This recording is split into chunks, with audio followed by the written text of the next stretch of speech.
Welcome to dear student. BSc second year में आज हम शुरू करने जा रहे हैं यूनिट 5, जिसमें चैप्टर है एल्किल हैलाइड। एल्किल हैलाइड हम बोलते हैं कि जब किसी हाइड्रोकार्बन का एक अथवा अधिक हाइड्रोजन परमाणु हैलोजन परमाणु द्वारा विस्थापित हो जाता है तो बनने वाले नए यौगिक को हैलोजन व्युत्पन्न या एल्किल हैलाइड कहा जाता है। यानी जब कोई कार्बन श्रृंखला है, उस हाइड्रोकार्बन श्रृंखला में से एक हाइड्रोजन परमाणु का यदि किसी एक हैलोजन परमाणु द्वारा यानी फ्लोरीन, क्लोरीन, ब्रोमीन या आयोडीन द्वारा यदि उस हाइड्रोजन को वहाँ से हटा दिया जाए और खुद उसकी जगह ले ले तो फिर बनने वाले उस नए यौगिक को हम हैलोजन व्युत्पन्न या एल्किल हैलाइड या हैलो एल्केन कहते हैं। हैलोजन परमाणुओं की संख्या 1, 2, 3 व 4 के अनुसार हैलोजन व्युत्पन्नों को mono, di, tri, tetra halogen कहा जाता है। यानी हाइड्रोकार्बन श्रृंखला में से यदि एक हाइड्रोजन का विस्थापन एक हैलोजन द्वारा हो जाता है तो बनने वाले हैलोजन को मोनो हैलाइड, और यदि दो हाइड्रोजन का विस्थापन दो हैलोजन परमाणु द्वारा हो जाता है तो उसे डाई हैलाइड, 3 हाइड्रोजन का विस्थापन 3 हैलोजन द्वारा हो जाता है तो उसे ट्राई हैलाइड, 4 हाइड्रोजन का विस्थापन 4 हैलोजन परमाणु द्वारा हो जाता है तो उसे टेट्रा हैलोजन व्युत्पन्न या टेट्रा हैलाइड कहा जाता है। अतः जब किसी संतृप्त हाइड्रोकार्बन मूलक पर कोई एक हैलोजन परमाणु जुड़ा हुआ हो तो वह यौगिक एल्किल हैलाइड या हैलो एल्केन कहलाता है। हैलो एल्केनों का सामान्य सूत्र CnH2n+1X होता है। यानी यहाँ पर n बराबर 2 रख दिया जाए तो हमें एथिल हैलाइड प्राप्त होता है। यदि n बराबर 3 रख दिया जाए तो हमें प्रोपिल हैलाइड प्राप्त होता है।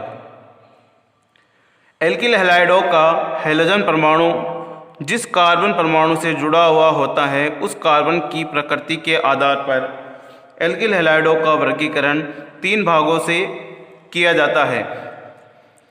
यानी एल्किल हैलाइड जिस कार्बन परमाणु से जुड़ा रहता है उस कार्बन परमाणु को अल्फा कार्बन परमाणु कहते हैं। इस अल्फा कार्बन परमाणु से कितने एल्किल समूह जुड़े हुए हैं इसके आधार पर एल्किल हैलाइड 3 प्रकार के होते हैं। यदि अल्फा कार्बन परमाणु से एक एल्किल समूह जुड़ा हुआ हो तो उसे प्राथमिक एल्किल हैलाइड यानी 1 डिग्री हैलो एल्केन, और यदि अल्फा कार्बन परमाणु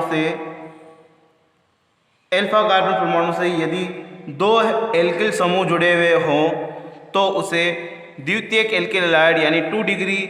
यदि अल्फा कार्बन परमाणु से 3 एल्किल समूह जुड़े रहते हैं तो उस प्रकार के एल्किल हैलाइड को टर्सरी या तृतीयक एल्किल हैलाइड या 3 डिग्री एल्किल हैलाइड कहते हैं। अगली हेडिंग है एल्किल हैलाइडों का विरचन यानी एल्किल हैलाइडों को बनाने की विधियाँ। इसमें पहली विधि है एल्केनों से। एल्केनों का हैलोजनीकरण करने पर प्रतिस्थापन अभिक्रिया संपन्न होती है जिससे एल्केन हैलाइड का निर्माण होता है।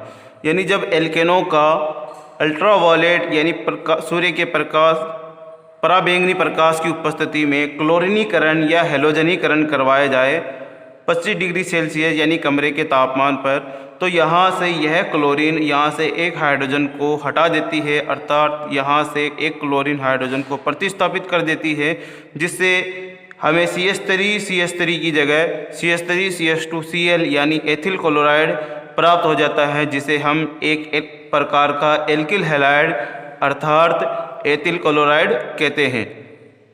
इसी प्रकार यदि n-ब्यूटेन का क्लोरीनीकरण अल्ट्रावायलेट की उपस्थिति में तथा 25 डिग्री सेल्सियस टेम्परेचर पर क्लोरीनीकरण करवाया जाए तो n-ब्यूटेन से हमें 2 प्रकार के हैलो एल्केन प्राप्त हो जाते हैं, अर्थात एल्किल हैलाइड प्राप्त हो जाते हैं, एक 1 डिग्री वाला और एक 2 डिग्री वाला।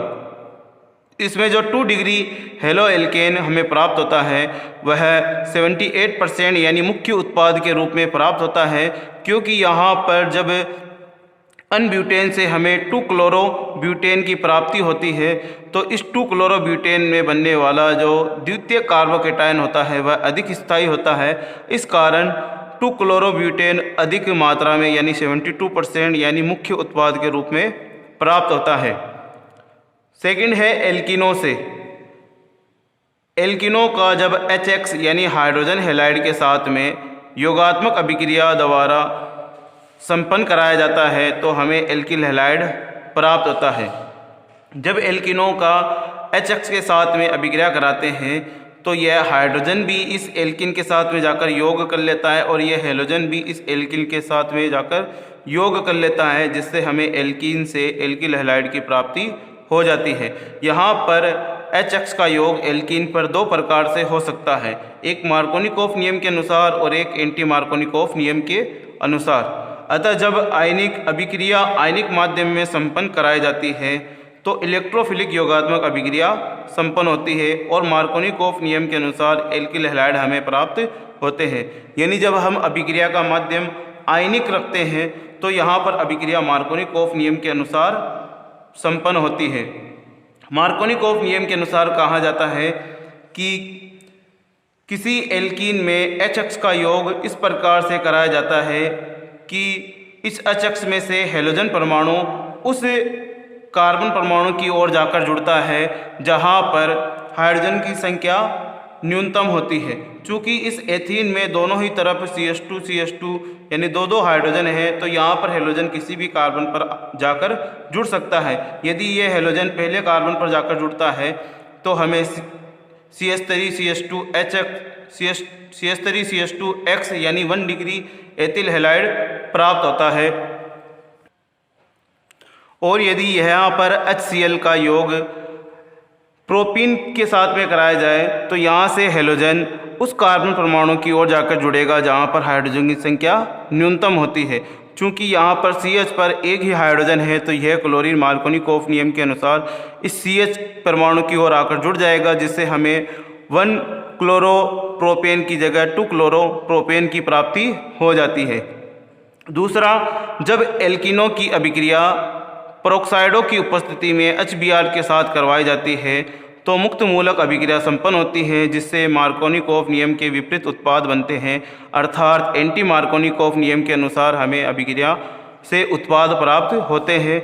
जब एल्किनों की अभिक्रिया पेरोक्साइडों की उपस्थिति में HBr के साथ संपन्न कराई जाती है, अर्थात जब हम N प्रोपीन की अभिक्रिया HBr के साथ में पेरोक्साइड यानी ROOR के साथ में उपस्थिति में जब HBr का एल्किन के साथ में योग कराते हैं तो एंटी मार्कोनिकॉफ नियम के अनुसार माइनस वाला भाग यानी ब्रोमीन उस कार्बन परमाणु की ओर जाकर जुड़ता है जहां पर पहले से हाइड्रोजन की संख्या अधिकतम होती है।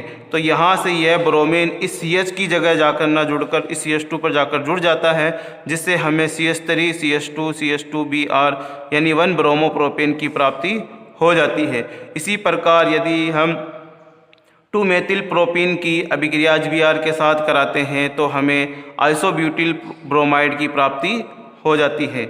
अगली हेडिंग है एल्कोहल से। एल्कोहल से हम एल्किल हैलाइडों को निम्न प्रकार से प्राप्त कर सकते हैं, जिसमें पहला है HX की अभिक्रिया के साथ। जब एल्कोहल का HX यानी हाइड्रोजन हैलाइड के साथ अभिक्रिया संपन्न कराई जाती है तो यहाँ से H और यहाँ से OH H2O के रूप में यानी जल के रूप में बाहर निकल जाता है। यहाँ बचता है CH3 CH2 और X, जिससे हमें एथिल हैलाइड की प्राप्ति हो जाती है। H2SO4 की अनुपस्थिति में भी उबलते हुए हाइड्रोजन आयोडाइड के साथ एल्कोहल एल्किल आयोडाइड के साथ अभिक्रिया कर लेता है, अर्थात जब हम एल्कोहल की अभिक्रिया हाइड्रोजन आयोडाइड के साथ H2SO4 की अनुपस्थिति में भी करवाते हैं तो यहाँ पर यह एल्कोहल इस हाइड्रोजन आयोडाइड से H और OH लेकर यानी जल के रूप में बाहर निकल जाता है और हमें CH3CH2I यानी एथिल आयोडाइड की प्राप्ति हो जाती है। दूसरी है फास्फोरस हैलाइडों की अभिक्रिया से। जब एल्कोहल के 3 मोल की अभिक्रिया PCl3 यानी PX3 या फिर फास्फोरस ट्राई हैलाइड के साथ में अभिक्रिया संपन्न कराई जाती है तो यहाँ से हमें 3 एल्कोहल के मोल से हमें 3 एल्किल हैलाइड के उत्पाद प्राप्त हो जाते हैं तथा उसी के साथ में यहाँ से H3PO3 यानी फास्फोरिक अम्ल भी प्राप्त हो जाता है। यदि हम एल्कोहल की अभिक्रिया PX5 यानी PCl5 या फास्फोरस पेंटा हैलाइड के साथ में संपन्न कराते हैं तो हमें 1 मोल ही एल्किल हैलाइड की प्राप्ति होती है तथा यहाँ से एक हाइड्रोजन यहाँ से एक हेलोजन को लेकर HX के रूप में बाहर निकल जाता है और यहाँ से ऑक्सीजन को लेकर और यहाँ से 3 हेलोजन को लेकर POX3 यानी फॉस्फोनिल ट्राईहैलाइड के रूप में प्राप्त हो जाता है।